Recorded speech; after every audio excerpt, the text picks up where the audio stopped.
buyers line up for a slice of Pieface.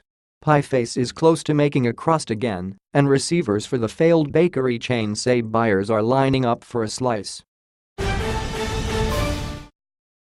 The once ubiquitous brand collapsed into administration in 2014, owing tens of millions of dollars to Macquarie after an overly ambitious store rollout. At its peak, Pieface had close to 80 stores, with more than 20 in the Sydney CBD alone, and had plans for up to 180 stores globally.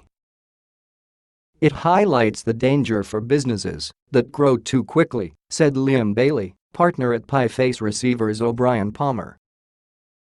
Founded in 2003 by former Citigroup banker Wayne Homschek, Pieface attracted the backing of high-profile investors including Brazine founder Brett Blundy and US billionaire Steve Wind. Its collapse resulted in the loss of hundreds of jobs and sparked lawsuits from disgruntled franchisees.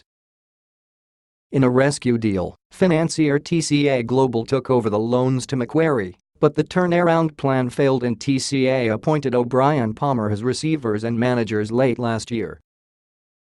O'Brien Palmer closed down 11 loss-making stores and opened 3 new franchisee stores for a total of 32, with around 80 remaining staff. Pieface currently has more than $4 million in secured debt and more than $1 million in outstanding employee entitlements. The receivers say there are around 8 interested parties currently conducting due diligence, with final offers expected by the start of February, and if all goes well, a sale could be finalized by early March.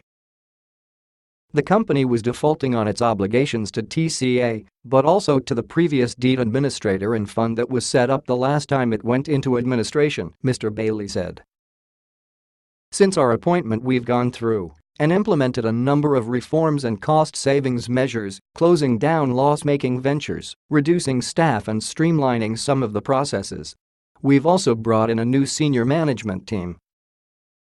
Mr. Bailey said the new CEO had implemented new internal procedures within the kitchen that had significantly reduced waste, and the company had resurrected proper supply lines to buy in bulk rather than piecemeal.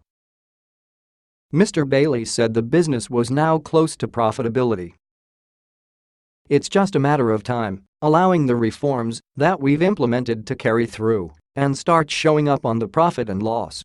It takes a while for the lower amounts of rent, lower wage payments and insurance premiums to show on the P&L. The 3 new stores were new franchisees who had been in negotiations to open around the time Pieface went into administration last year and went through anyway. I have to say I think it is definitely brave, Mr. Bailey said. Very few people, when looking at the franchisor being in receivership, would follow through. But at the same time there's some very considerable interest from some substantial names and parties looking at taking this business over. Mr. Bailey confirmed the potential buyers all seemed interested in taking the business over and continuing to trade under the Pieface name, which still had strong brand recognition. It's a recognition that properly managed, the business has a lot of potential, he said. But any sale of the business is unlikely to generate a surplus, he said, meaning many creditors would be left out of pocket. I wouldn't expect a surplus from out of the receivership to flow back to the liquidator, he said. Frank.Chung at news.com.au